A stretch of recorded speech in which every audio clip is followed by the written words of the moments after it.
Number 16, Mizzou, 1.5-point favorites against Auburn. The over-under is one reference to quarterbacks who came out of the hospital just in time to overcome a double-digit deficit. What could I possibly be referring to? Brady Cook last year. This game, Mizzou hosting Auburn last year. Yeah, you know how that played out. Brady Cook came out of the hospital and overcame a double-digit deficit. And it was kind of this, oh my God, how did you lose this game, Hugh Freeze moments. The good news for one Hugh Freeze is that Brady Cook is on the Jets practice squad. The bad news for Hugh Freeze is that Bo Perbula can do all the things that post-hospital Brady Cook can do. That's not ideal. You're as good as your predecessor fresh after the hospital. The amount of zoomies that Brady Cook had coming out of the hospital last year, playing in this game in the fourth quarter, he was a different version of himself. Maybe they need to give that whatever it was that got him to his best version of himself. They need to get some of that to Bo Perbula in what will be his first career road start.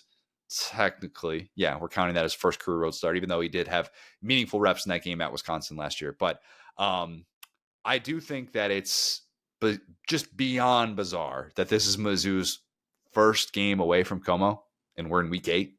It's so strange. It's hard to even process it. And every time I say that stat, I'm like, wait a minute. Yeah, they didn't have a neutral site game. Oh, yeah, they didn't do like the weird Oklahoma thing where they played at Temple or something like that.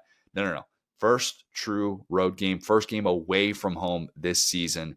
Also beyond bizarre, Will, is what I would call the Damari Alston situation at Auburn. Yes. Just another day in Auburn news cycle, huh? Man.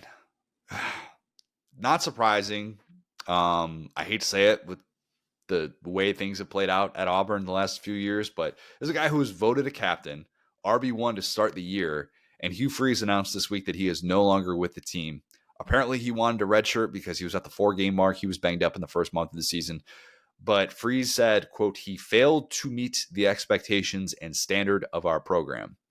Several players spoke out in support of Alston on social media. Seemed to be several others who were kind of like, hey, Jackson Arnold, I know, was like, hey, we need the guys that want to be around. Bad optics. Just not the type of thing that you would like to be talking about going into what is a pivotal game and an opportunity to pick up a top 25 win, which last I checked, Hugh Freeze needs those. Bad optics would be Hugh Freeze falling to 0-4 in conference play with a home loss to Mizzou. And I say that as a Mizzou respecter. I was one of the people saying, guys, if you haven't watched this team, they are more complete than you probably realized. But Will, if you're unable to win this one at home, if you're Hugh Freeze, it is so much worse than a bad road loss. Of the 7 FBS firings this year, I think we're at 7. Yeah, whatever. 6 of them came on the heels of a home loss. James Franklin, Sam Pittman, Mike Gundy, Deshaun Foster, Brent Pry, Trent Bray. Athletic directors physically seeing their own fans clear out of their stadium, their most important building on that campus, wherein they rely on millions of dollars coming in on these fall football Saturdays. The optics are always worse at home. Okay? I think this would be very much the case for Auburn Athletic Director John Cohen if he saw those types of optics, who spoke with AL.com this week about Freeze's future, and don't you know it, he got weird with it. Did you see this quote, Will? I actually did. Go ahead. Not to go full James Franklin, but it makes my skin crawl. He said, quote, to AL.com, I don't know if I'm going to walk outside and my car is going to start or not. I have an expectation it will, but if my car doesn't start enough, then I will evaluate that and make decisions about my car. But that's not my expectation at this point about our football program. Weird quote from a weird guy, Will. And a guy whose life in the last couple of months has just completely been different, because he had like the Bruce Pearl, I'm going to go be a senator thing, you know what I'm saying? Which I'm sure they had conversations about that. I'm sure something like that doesn't like strike you, but you have this massive cachet as athletic director because you got, oh my gosh, I probably have the best head coach in the SEC in basketball, where basketball is similar to the Florida situation where it's like, don't worry about this. It's just historic, right? Like if you're a Florida fan, you're probably mad at what I just said, but historically, I was going to say Florida fans aren't going to like that. Stability-wise, as an athletic director, you have one guy who again like had a scandal and everything. I guess Bruce Pearl technically had a scandal, whatever. But in terms of stability, like I feel good about this guy. He's good. Like to oh no, my whole world is crumbling down. I need to do something about this. I don't know if we've seen a 180 like we've seen with John Cohen. Yeah, I think Freeze needs to win this game to save his job, to keep his job, I should say. Save is the wrong word. I think if he loses, he's fired on Sunday. Yeah, I think that's easy. And like, I'm right there with you. And I would say this, I wonder, again, night game, Jordan-Hare, not Jordan, as Kirby Kirby. Smart says. Yeah. And so I think he's a troll, man. Anyway, so but yeah, I wonder if this crowd is going to be okay. This is setting up for an all-time throw stuff on the field game. Let me put it to you like that. This is setting up for an all-time throw stuff on the field game Because of officiating? Overall loose. They could be It throwing worked for stuff. Texas. They could be throwing stuff at their coaching staff. They could be throwing stuff at anyone. But I'm saying like either the home team disappoints and the fans are an angry mob like SpongeBob style trying to carry him out of the stadium, or like officiating, they're on his side. I think they need to basically harness that energy after what happened last week in that building and not have the crowd kind of booing and working against them, because I think this crowd doesn't know what to feel at this point. I don't know if they're behind, like, because when something like that happens to your team, you want to rally behind your head coach, but I don't think they're very happy with their head coach either. So if he gives them a reason to believe, in a ranked matchup against a Mizzou team that is favored, I think that they could really use this crowd, and their defense has been good. But if they do typical Hugh Freeze things and make drama where there shouldn't be, and we got 5 different play callers, and we got dudes getting diagnosed with hearing loss, so we got dudes leaving the team, but we got championships that are not, we're not thinking about football, we're thinking about other stuff, and that's kind of been the Hugh Freeze experience, is we're talking about officiating or all this different roster stuff versus this. And so point being, I think Hugh Freeze has a chance to kind of quell the Auburn fan base, who is just mad in general, and get them on his side to be us against the world, or they could be us against us against our head coach. So, like I said, I think this is an all-time throw stuff on the field game. I think it could be an officiating, or it could be the coaching staff, but it's going to be on Hugh to get it going quickly. Do I think that happens, Will?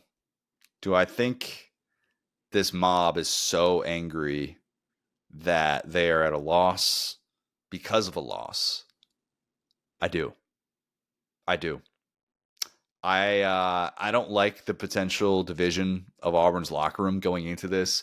And I know that Jeremiah Cobb has emerged as the guy, like people have pointed out, like how much was Alston really involved last week, and wasn't really able to get anything going against Georgia, whatever. I don't like another ground game option just being gone, and Hugh Freeze feeling like I've got to rely on the passing game even more. I don't like Damon Wilson the second teeing off on Jackson Arnold. I do like the Auburn run defense, which is quietly 6th in the country in yards per carry allowed, but I don't like them having to try and stop the 3-headed Mizzou rushing attack for 60 minutes if their offense can't sustain drives. So that's what would worry me from the Auburn standpoint. But most of all, plenty to be worried about from the Auburn standpoint. Yeah. There really is. Like, most of all, I don't like Hugh Freeze in a close game. I just don't. He's 2-11 in games decided by 10 points or less. 2-11, including hospital game last year. I think Mizzou wins 21-17, and the Freeze era ends with a Jackson Arnold sack taken on a last-ditch drive. I wonder, because that's a stat that's specific to Auburn. I need to go back and look at that stat for him at Ole Miss, because I feel like, he was better at that there. Or that was what he was at least known for. Maybe that's something that's inverted in his career, or maybe he was just getting good PR because of the couple of Bama wins. But yeah, I'm right there with you. I think that, again, we just saw weirdness in Jordan-Hare, and this crowd is going to be angrier than it was last week. But with how Mizzou is built, and that they shouldn't be taking a lot of chances downfield if they're smart, I think you shouldn't have to against Auburn, because Auburn sure isn't.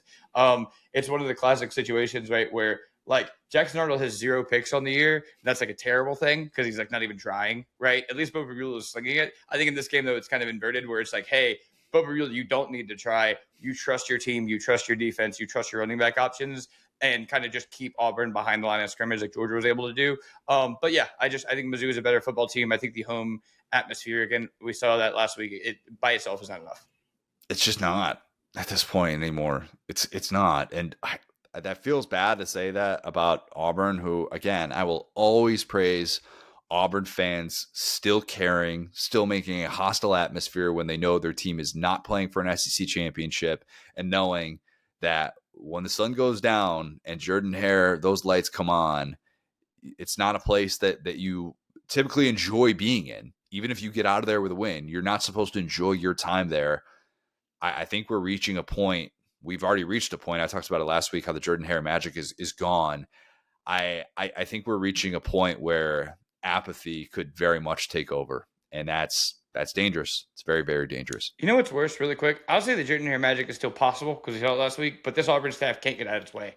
That's the sad part of it, is that game was there for the taking, and they just said, "Here, you can have it." So that's to your point, not about Auburn fans, not about the building, not about even the administration. It's about, we've seen it where there is a potential for this, and then Hugh Freeze just goes, "I'm going to forget I have a running back," or "I'm going to get a running back kicked off my team," or some other random thing. So yeah, I will say, like, for whatever next head coach, you do have that atmosphere to look forward to. You do. You very much do.